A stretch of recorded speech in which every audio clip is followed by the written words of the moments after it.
Capítulo 40. Marguerite exhalaba el humo de su cuarto cigarrillo, convertida en una máquina de consumir nicotina. Siguió con sus ojos las volutas vaporosas mientras ascendían sin prisa hacia el techo del bar, disgregándose conforme ganaban en altura hasta hacerse invisibles. Deseó poder hacer lo mismo, o al menos poder hacer lo mismo con el último episodio de aquella larga noche.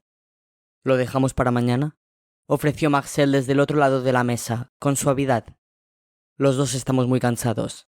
Mañana podremos hablar con más calma. La detective bajó la mirada hasta él y esbozó una sonrisa vencida. ¿Acaso crees que voy a poder pegar ojo?, se quejó, llevándose de nuevo el cigarrillo a los labios. Así que tú y ese chico habéis solucionado los fenómenos paranormales experimentados en esa casa manteniendo una conversación con alguien invisible. Estupendo. La detective daba leves toques a la boquilla del cigarrillo con el pulgar de la mano que lo sostenía. Provocó una diminuta lluvia de restos de tabaco consumidos sobre el cenicero, que contempló ensimismada hasta que todas las partículas hubieron aterrizado.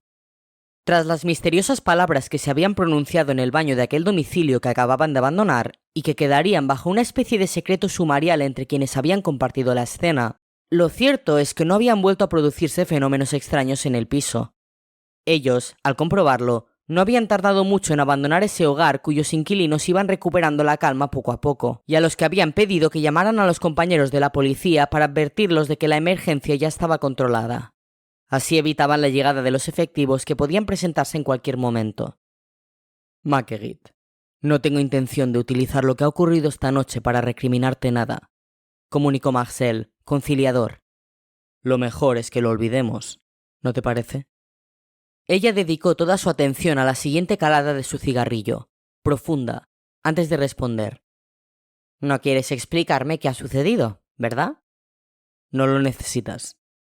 La detective cerró los ojos y se pasó una mano por la cara. Marcel, no sé si voy a poder seguir con esto, confesó con la voz quebrada. El forense nunca la había visto tan hundida y se asustó.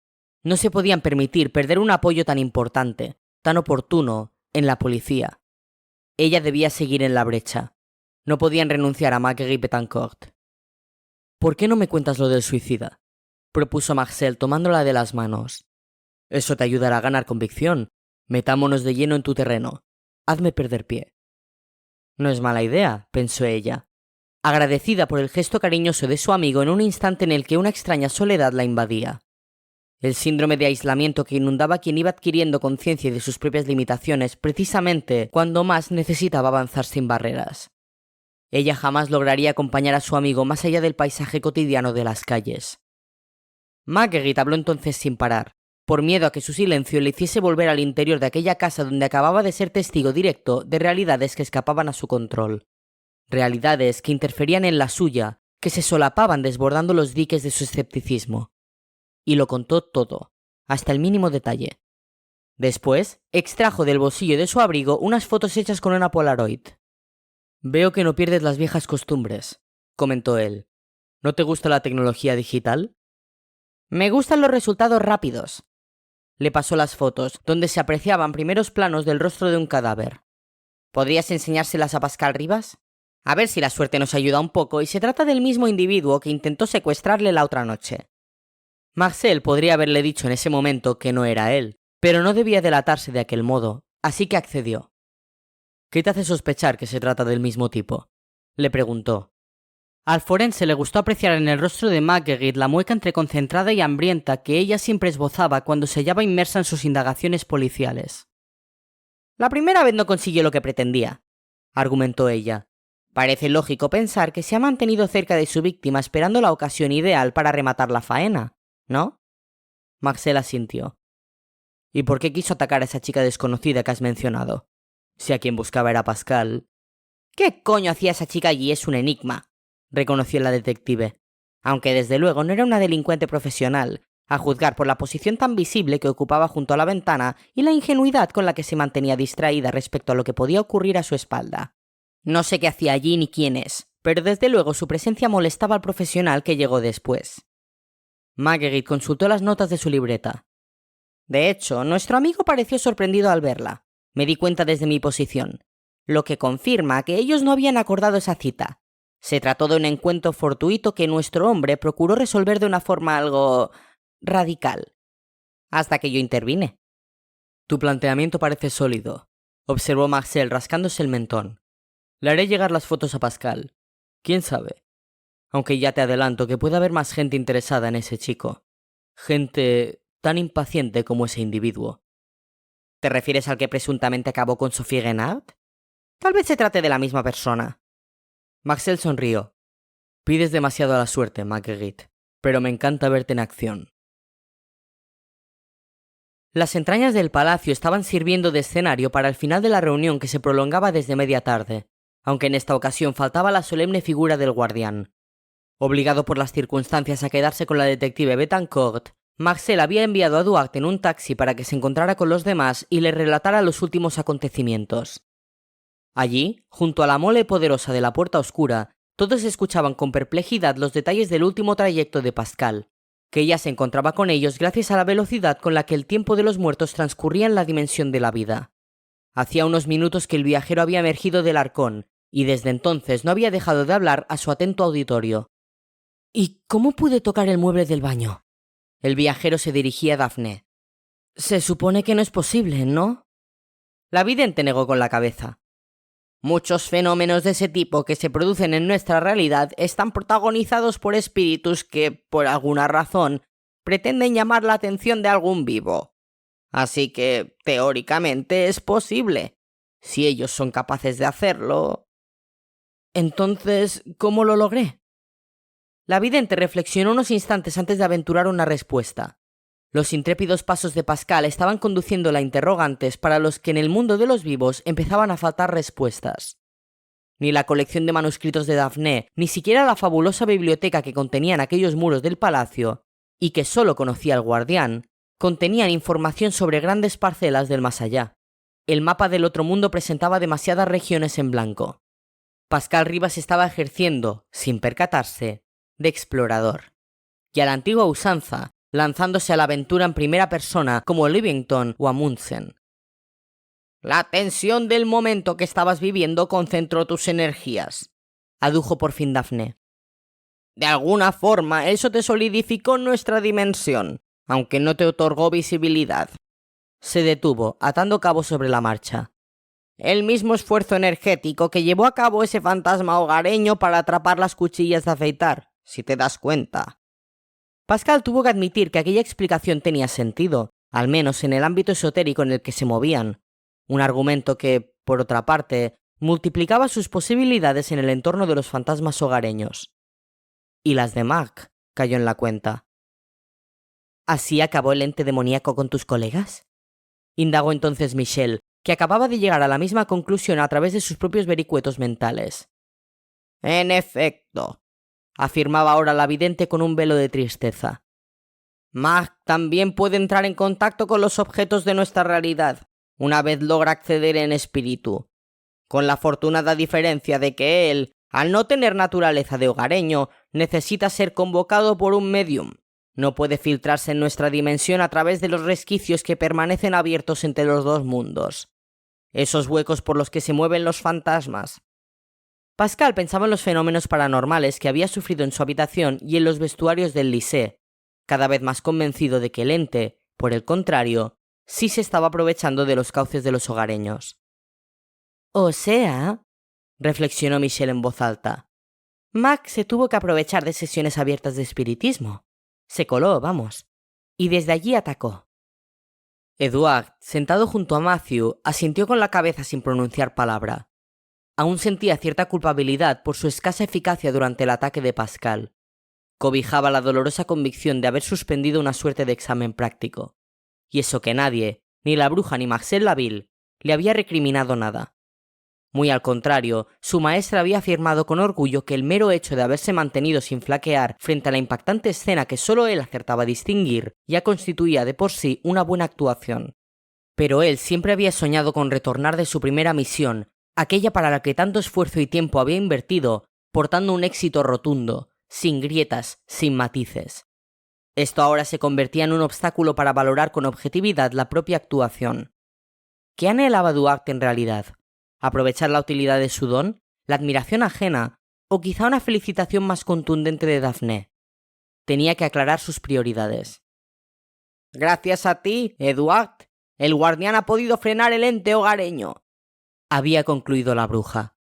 «Lo ha obligado a regresar a su mundo. Nuestra valiosa labor se oculta a menudo bajo la apariencia de la intermediación, pero no por ello es menos importante».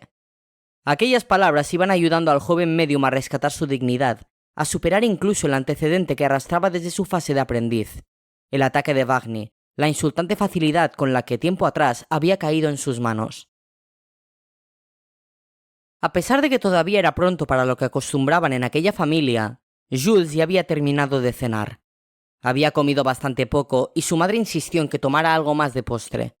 Él negó con la cabeza, manteniendo la misma pose huraña que había mostrado durante toda la tarde, al menos en las escasas ocasiones en las que se había dejado ver más allá de los umbrales de su habitación, un recinto cerrado que había pasado a convertirse en su madriguera, en su minúsculo reino. Pasaba tantas horas allí. «¿Seguro que te encuentras bien?», preguntó por segunda vez la mujer, mientras todos recogían los platos. «Ni siquiera has quedado con tus amigos». «¿No ves que cada vez tiene un aspecto más tétrico?», intervino el padre, con una sutil mueca de desprecio. «¿Qué le va a pasar? Las tonterías esas de los góticos le están sorbiendo el seso. Cada vez más antisocial, más triste». Se volvió hacia su hijo. «Me aburres, Jules. Ya estoy cansado». A continuación, malhumorado, abandonó la cocina para dirigirse al salón a ver la tele. No estaban habituados a que René Marceau perdiera los papeles. Siempre había sido un hombre pacífico y distraído. Su esposa reaccionó, saliendo al pasillo. «¿Pero qué te pasa?», le increpó. «¿Sabes que el niño está enfermo?». Jules, que había alcanzado a escuchar aquellas palabras, movió la cabeza de un lado a lado. ¿Cuándo dejaría de ser un niño para su madre? «¿Enfermo de qué?», contestaba ahora el padre, desde la sala de estar. «Los médicos no han visto nada después de un montón de análisis. Es todo psicológico». «¿Quieres bajar la voz?». Ella, que ya había llegado hasta aquella estancia, se giraba temerosa de que Jules pudiese seguir oyéndolos. «Eso no es verdad. Le han diagnosticado de depresión». «Sí, claro. Eso es lo que diagnostican a todos los que no tienen nada y siguen yendo de consulta en consulta para que dejen tranquilos a los médicos. Unas pastillitas y a correr. Pues de momento no están haciendo mucho efecto». Jules no se tomaba la medicación. Ya no. Conocía demasiado bien su dolencia, para la que no había tratamiento. René Marceau cambiaba de canal una y otra vez sin atender a ningún contenido de los que se precipitaban en la pantalla. En el fondo, su esposa sabía que lo que se ocultaba tras aquella actitud agresiva era la misma preocupación que la dominaba a ella, la ausencia de mejoría en su hijo, que se iba convirtiendo en una sombra de sí mismo. Aunque cada uno tenía su propia manera de exteriorizar aquella inquietud. Ella, a través de su instinto maternal. Él, enojándose como vía de escape. «Si no os importa». Jules acababa de hacer acto de presencia en el salón. «Me voy a mi habitación. Estoy cansado». René hubiera deseado que le respondiera, que se enfrentara a su injusta acusación, pero el chico no hizo ninguna alusión a lo que se había dicho de él. Su padre ni le miró mientras la madre asentía con un semblante que se debatía entre la desazón y la culpabilidad. Conforme se alejaba rumbo a su cuarto, Jules aún alcanzó a distinguir la voz de su madre. «Pues parece que a estas horas se le ve más despierto, ¿verdad?». Daphne detuvo su cochambroso vehículo frente al domicilio de Pascal. Descendieron del coche el viajero, Michel y Dominique. Los demás no los acompañaban, y eso que la vidente habría preferido llevar a cada uno a su respectivo domicilio, pero no cabían todos en el coche y Marcel aún no había vuelto. Por eso había permitido que Duarte acompañase a Matthew a su casa en taxi. Era la opción menos imprudente, llegada la noche, pues ellos dos eran sin duda los más desconocidos para los que buscaban a Pascal. El resto del grupo todavía se entretuvo unos instantes hablando junto al portal, ajenos aún a lo que había sucedido tan solo un rato antes entre los andamiajes del edificio de enfrente. Aunque, una vez más, alguien acechaba entre las sombras, no muy lejos.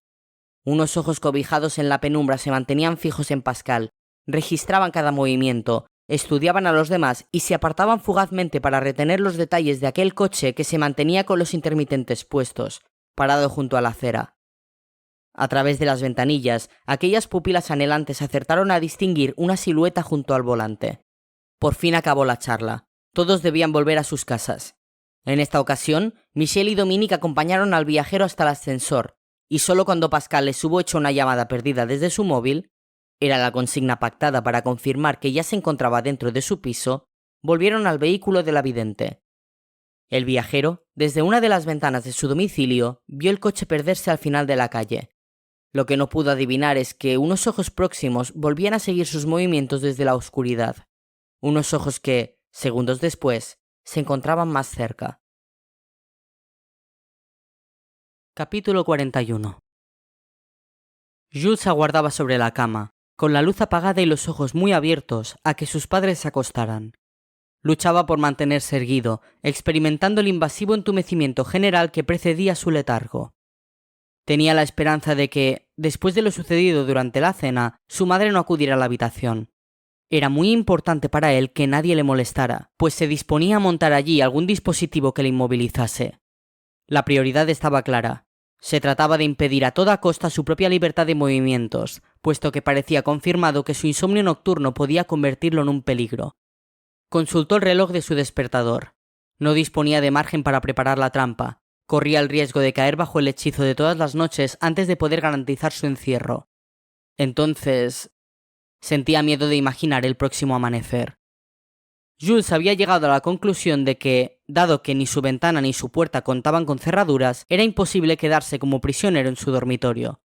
Por ello, había pensado en colocar objetos ruidosos que bloqueasen las vías de escape.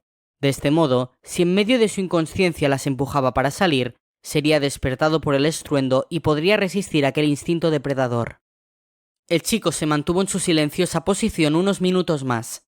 La oscuridad lo relajaba. Al fin consideró que ya había esperado lo suficiente. Llegaba el momento de organizar el zafarrancho. Escuchó por última vez los ruidos que se percibían en la casa tras la puerta de su cuarto. Su acentuada capacidad auditiva le permitía seguir los pasos de sus padres sin necesidad de verlos, y se dispuso a alargar su brazo para encender la lámpara de su mesilla. Pero no pudo. Tragó saliva, sin atreverse a siguientes intentos que confirmaran el tenebroso presagio que acababa de restallar en su mente como un latigazo. Quiso refugiarse en la ignorancia, volver a los instantes previos en los que creía controlar la situación, en los que todavía se consideraba libre. Sin embargo, lo que acababa de suceder obstaculizaba aquella fuga.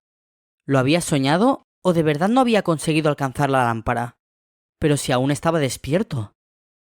La creciente conciencia de lo que estaba ocurriendo le cortó la respiración. Procuró calmarse, reuniendo el valor para iniciar un nuevo intento de maniobra. Quiso encender la luz. Nada, su extremidad no le obedecía. La frustración le impulsó a chillar, pero sus labios no se abrieron para dejar pasar su grito. Se percató entonces de que estaba postrado en la cama. ¿Cuándo había cambiado de postura? Había buscado una prisión para su cuerpo y ahora era precisamente su cuerpo el espacio que encarcelaba su mente. Comenzaba la oscuridad. Jules hubo de asumir que había esperado demasiado, aunque ninguna noche se había precipitado tanto el proceso. Envuelto en esas ironías con las que parecía entretenerse el mal mientras manejaba a títeres como él, ahora que anhelaba la aparición de su madre, sabía que su acostumbrada visita no tendría lugar.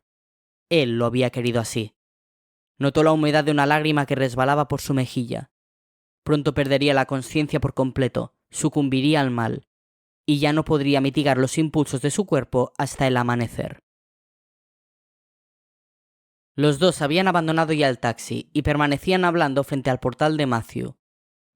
«No entiendo por qué te metes tanta caña», comentaba el amigo del viajero. «Tu intervención ha sido vital para ayudar a Pascal. ¿Es que no lo ves?» «Supongo que sí», contestó Eduard, sin molestarse en ocultar su falta de entusiasmo. «Sin mi orientación, Marcel Laville no habría podido apartar al hogareño. Pero, ¿qué habría pasado si el guardián no hubiese llegado a tomar las riendas? ¿Si hubiese estado yo solo? Me quedé paralizado, Matthew. Joder, lo único que hacía era gritar como un imbécil histérico». Matthew se encogió de hombros. «Si no hubieses podido contar con nadie más, seguro que habrías reaccionado, Eduard. Estoy convencido». El otro sonrió. «Gracias por tu apoyo, de verdad. Me has ayudado». Matthew le devolvió la sonrisa. «No hay de qué. Estamos juntos en esto, ¿no?» Ambos se quedaron mirando, conscientes del doble sentido que podía darse a esa frase pronunciada de un modo tan casual. No obstante, ninguno de los dos se atrevió a matizar aquellas palabras. «Tú también me has ayudado mucho», reconoció entonces Matthew, acabando con aquel repentino silencio que empezaba a resultar incómodo. Más de lo que imaginas. ¿Yo? Edward pareció sinceramente sorprendido. No he podido hacer nada por ti todavía. ¿Había en aquella última palabra otro mensaje sutil? ¿Un nuevo avance? Matthew no pudo precisarlo, pero disfrutó con la posibilidad. Los ojos de los dos continuaban transmitiendo mucho más de lo que la charla permitía intuir. Ya lo creo, insistió. No te haces a la idea de lo mucho que conocerte me ha facilitado implicarme en toda esta locura. Edward, gracias a ti me he lanzado a esta aventura sin dudar. Me has ayudado a querer creerme todo esto. El joven medium no supo qué decir. Bajo la luz tenue de las farolas, Matthew percibió en su rostro un leve rubor. Si me hubieras conocido hace tan solo unos días, añadió, te darías cuenta del cambio que he experimentado. Yo mismo no me lo creo, aunque supongo que a Dominique, que es todavía más racional, le pasaría lo mismo. Suspiró, admirado de lo rápido que podía cambiar una vida. Al contrario que tú o tu maestra, nosotros no estamos acostumbrados a estos fenómenos. Me hago a la idea de lo que ha debido de suponer para vosotros. Sí, un verdadero impacto. Incluso me dan ganas de ponerme a avisar a todos los que no creen que hay algo después de la muerte. Matthew señalaba los escasos viandantes que caminaban cerca. No te molestes. Edward adoptó en su semblante un gesto melancólico. Si no son capaces de ver otros indicios, tampoco te creerán a ti. Vivimos en una época tan superficial. Eso está claro. Además, la gente querría saber cómo lo he averiguado y lo de la puerta es un secreto que no podemos compartir. Eso es fundamental. Por la seguridad de todos. Sí. Los dos volvieron a quedarse en silencio, incapaces de poner fin a su mutua compañía. Debo irme ya, anunció el medium al cabo de unos instantes, con una pincelada de fastidio en su voz. Hemos llegado a un punto en el que cada día hay que estar al 100%. Necesitamos dormir bien. No se sabe lo que puede ocurrir. Matthew asintió con resignación. Gracias por acompañarme. Ha sido un placer. El tono con que Duarte había pronunciado aquellas palabras dejaba pocas dudas sobre su sinceridad, que Matthew compartió acariciándole la mejilla durante un instante. Hasta mañana, Edward. El medium aguardó a que el otro entrara en el edificio. A continuación, se volvió hacia la calzada para esperar el próximo taxi. En ningún momento había descuidado la vigilancia de los alrededores. Marcel conducía su coche por las calles de París con semblante ausente. Había tantas cosas en las que pensar. Esa misma noche le facilitarían información sobre Francesco Girardelli, por quien Daphné, como era lógico, no paraba de preguntar. Pero aquel asunto no era el único que le preocupaba. Estaba también la protección de Pascal frente al asedio de Vecquet, el enfrentamiento del viajero con Mag, que se avecinaba como algo ineludible en el más allá, su cada vez más conflictiva relación con Marguerite Betancourt, y luego, los cazarrecompensas contratados por André Vecquet, que a buen seguro continuaban acechando por las inmediaciones, como demostraba la aparición del tipo que se había suicidado esa noche. ¿Cuántos de aquellos mercenarios quedarían? Tal vez uno, quizá dos. Siendo honesto consigo mismo, deseó que no fueran más. A pesar de que la condición mortal de aquellos sicarios y su ignorancia sobre el terreno que pisaban, Vecquet no habría podido contarles gran cosa, limitaban mucho su eficacia. Marcel no subestimó la amenaza que representaban. Hablando del rey de Roma. Marcel había susurrado aquellas palabras, frente al volante, al detectar por el espejo retrovisor un vehículo que le resultó familiar. ¿Lo había visto ya antes? Acostumbrado como estaba a fijarse en esos detalles, retuvo el modelo y el color de aquel coche, un Renault Megane gris metalizado. A continuación, describió con su automóvil una ruta absurda, un gran rodeo que nadie seguiría y que lo llevó al mismo punto, cerca de Charelais. Parado ahora ante un semáforo en rojo, podría comprobar si, en efecto, aquel coche le estaba siguiendo. Justo, su conjetura había sido de lo más certera. 3 coches más atrás, distinguió los faros encendidos de un Megane gris. Vaya, así que ya lo habían descubierto. Acababa de perder su invisibilidad. Seguramente lo habían logrado a través de Marguerite Betancourt. Ella había sorprendido a un sicario en plena faena. ¿Quién podía descartar que no hubiese otro cerca en ese instante? Y la detective lo había interceptado cancelando su misión. Marcel supuso que ahora vigilarían a su amiga, por lo que, al encontrarse con ella aquella noche, él había quedado expuesto, pasando a engrosar la lista de individuos potencialmente útiles para los cazadores enviados por Zeke. Al menos aquella hipotética explicación mantenía a salvo el palacio. Por eso, la primera medida que tomó el forense una vez confirmado que le seguían fue no acudir allí, preservar el secreto del emplazamiento de la puerta oscura. En el peor de los casos, él constituía un elemento prescindible.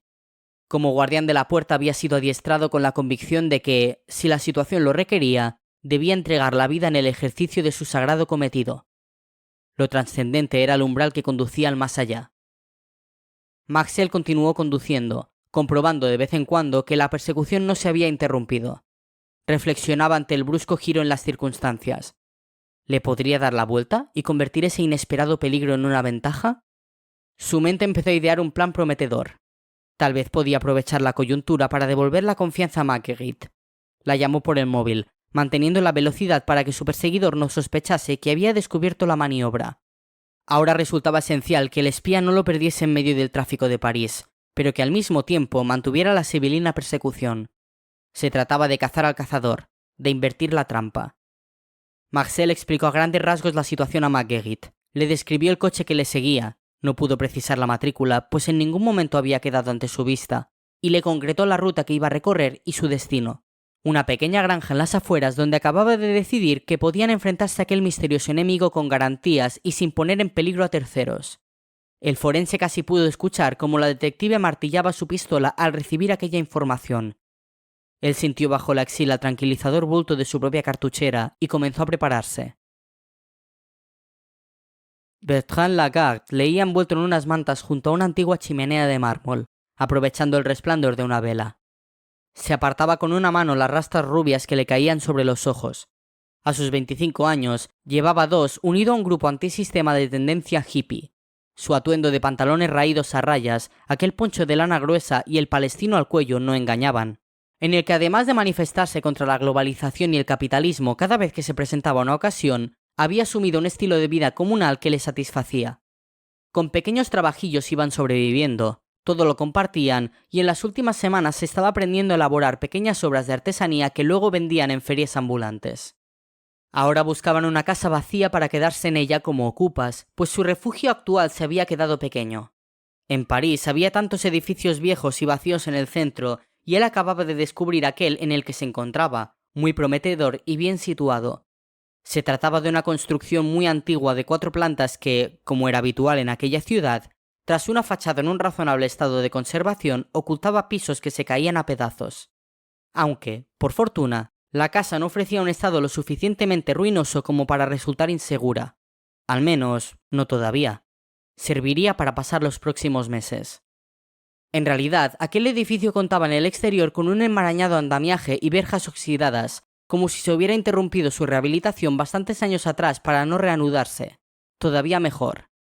No obstante, Bertrand había decidido quedarse a pasar la noche en el último momento, para comprobar que, en efecto, se trataba de una construcción olvidada que podían aprovechar.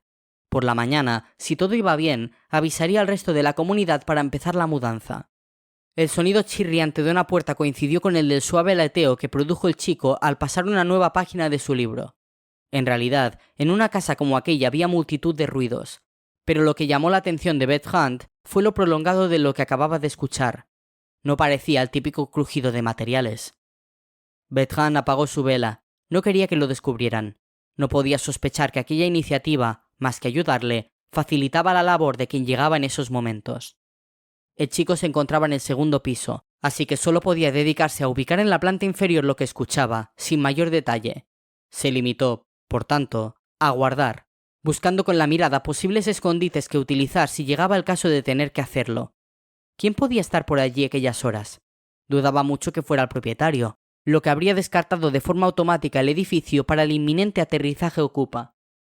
Así que dedujo que, al igual que había hecho él, tal vez algún vagabundo buscaba en aquel momento un lugar protegido donde dormir.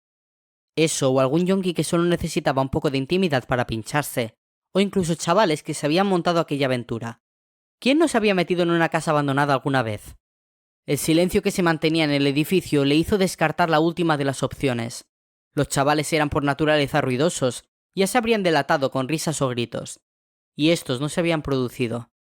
Entonces, Las otras dos alternativas se ofrecían ahora más probables, pues además ambas conducían a la elección de la planta calle por parte del recién llegado. Bertrand lo agradeció. No tenía ganas de compañías desconocidas y allí había sitio para todos sin necesidad de ningún contacto. Ya empezaba a relajarse cuando un crujido en las tablas del suelo lo alcanzó desde la inquietante altura en la que él se encontraba, el segundo piso. Alguien había subido. Alguien que no permanecía quieto y que se iba aproximando a él de una forma sorprendentemente silenciosa. Tal vez se trata de algo casual, procuró animarse el chico. Quien se acercaba podía pretender tan solo recorrer por completo la casa, curiosear e irse. Pero, ¿y si quien subía era una persona hostil? Quizá un borracho de talante agresivo o un delincuente con malas intenciones. Bertrand, cayendo en la cuenta por primera vez de que su situación podía volverse peligrosa, decidió que había llegado el momento de buscar un escondite. Tomó la determinación de llegar hasta la última planta. A lo mejor aquel individuo que se estaba moviendo por la casa se cansaba de seguir subiendo escaleras y así evitaba el encuentro. Bertrand inició con cautela sus pasos, guiándose por el resplandor mortecino que llegaba desde el cristal empañado de suciedad de la ventana más próxima. Dio la espalda a aquel turbio foco de luz y se fue adentrando hacia las profundidades del edificio, sin percatarse una vez más de que cada una de aquellas zancadas que lo conducían a las entrañas de la construcción lo iba sumergiendo en un trágico desenlace. Marcel atravesaba ya la periferia de la ciudad y, por el momento, el acoso persistía. Quien conducía el Renault Megane, metros más atrás, sabía bien lo que hacía. En ningún momento se dejaba ver con claridad, siempre oculto tras varios vehículos, sin efectuar maniobras raras y respetando una distancia prudencial que, sin embargo, le permitía mantener en márgenes razonables el riesgo de perder a su presa. Lo que el guardián ignoraba eran las intenciones concretas de aquel espía. ¿Qué pretendía? ¿Solo obtener información o algo más amenazador? Marcel procuraba escoger carreteras con tráfico para que resultara creíble que continuara sin percatarse de que era acechado. El perseguidor no podía escapar, y además tenían que capturarlo con vida si aspiraban a que aquella trampa sirviera de algo. Recordó el suicidio que había provocado la detective aquella misma noche gracias a su celo policial. Si su perseguidor pertenecía al mismo grupo criminal, había que evitar que lograra envenenarse si conseguían capturarlo. Marguerite acababa de llamar al forense por el móvil. Aunque el médico no la había llegado a ver, por lo visto ella se había adelantado. Había reconocido el coche gris metalizado y tomado nota de su matrícula, y ahora se alejaba rumbo al lugar de la cita para no levantar sospechas que pudieran estropear la emboscada. No podían permitirse el lujo de que el espía reconociese el vehículo de la detective y abortara sus planes.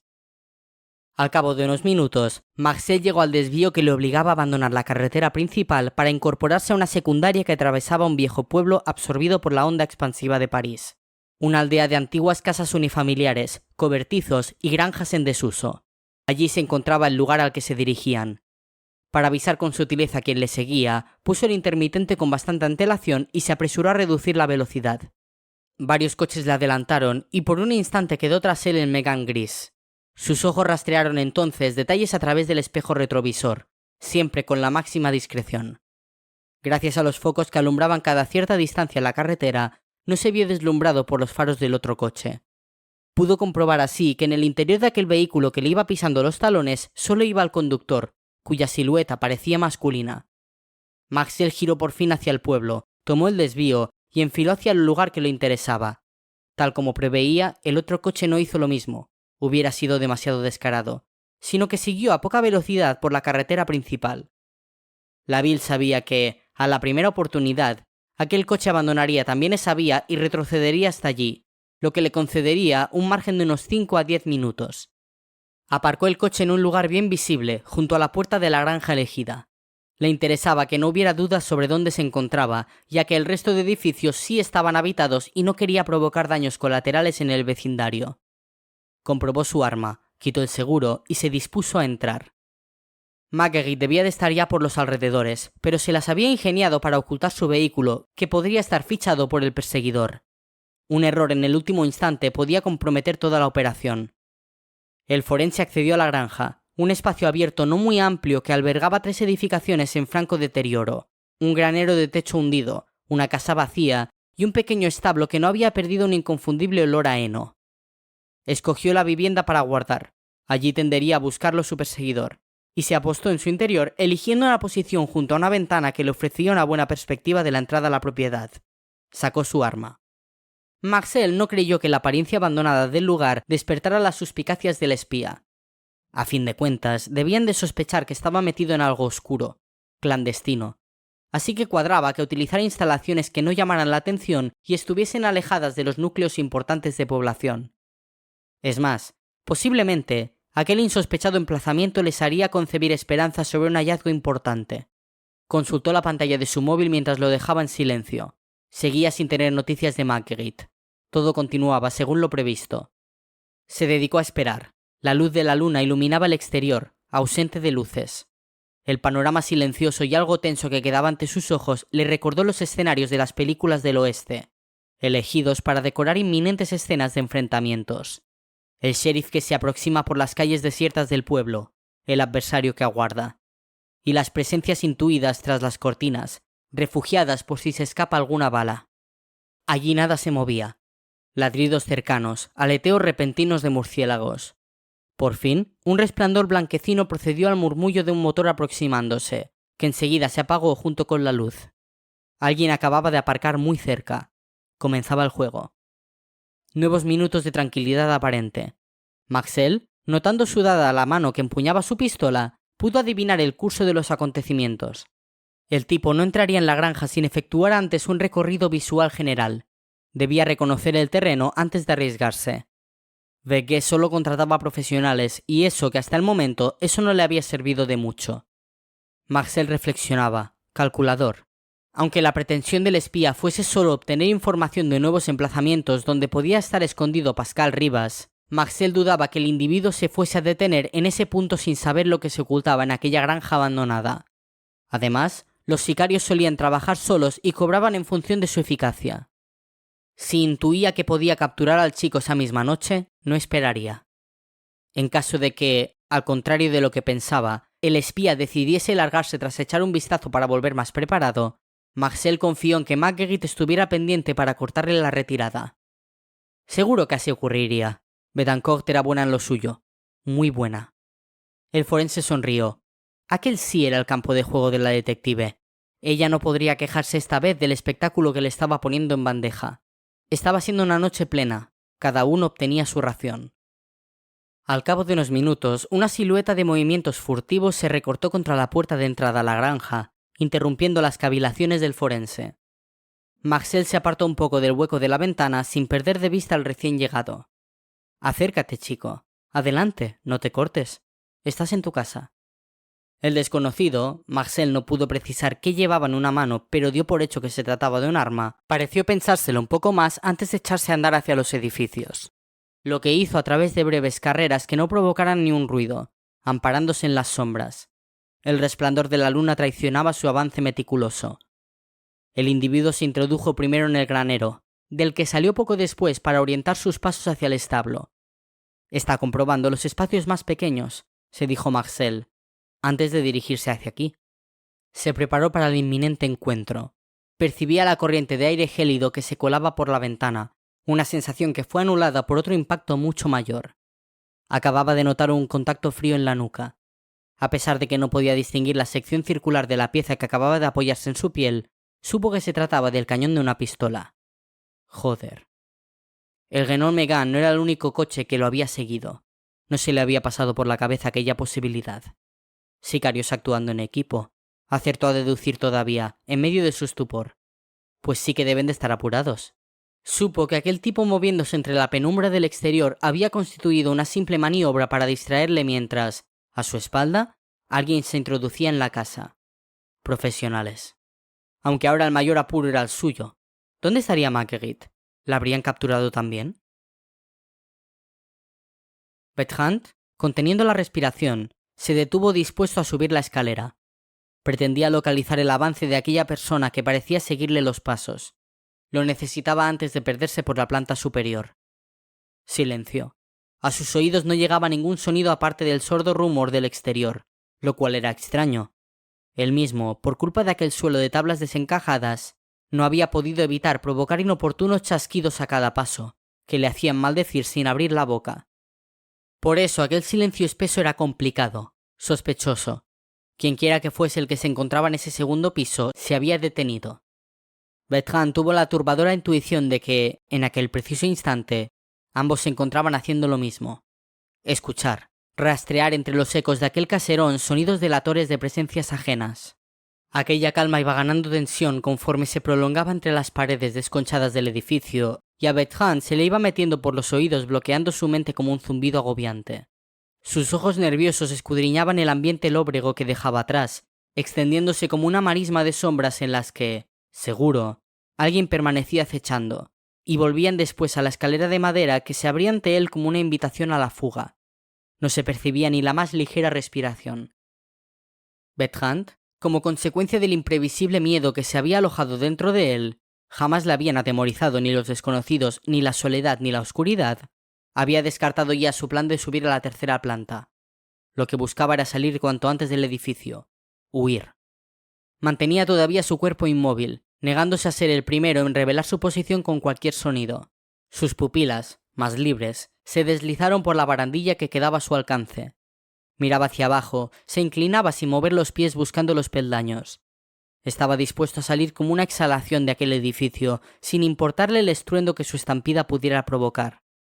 Ahora se arrepentía de su decisión de pernoctar allí, pero no podía recriminarse nada. En sus 2 años de vida comunal no había conocido, en realidad, la verdadera naturaleza de la noche. Sus ojos, negándose a pestañear, le llevaron a un hallazgo escalofriante. No había continuación en la escalera hacia el piso inferior. En tiempos remotos, aquellas dependencias debían de haber formado parte de un dúplex y ahora él se encontraba con el único acceso a la planta superior. Ya era mala suerte.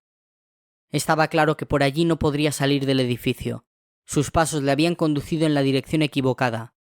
En realidad no, puesto que su primera intención había sido alcanzar el 3er piso. Y ahora lo condenaban a continuar con un plan inicial que lo alejaba de la salida. Confió en que arriba sí lograse encontrar la escalera principal.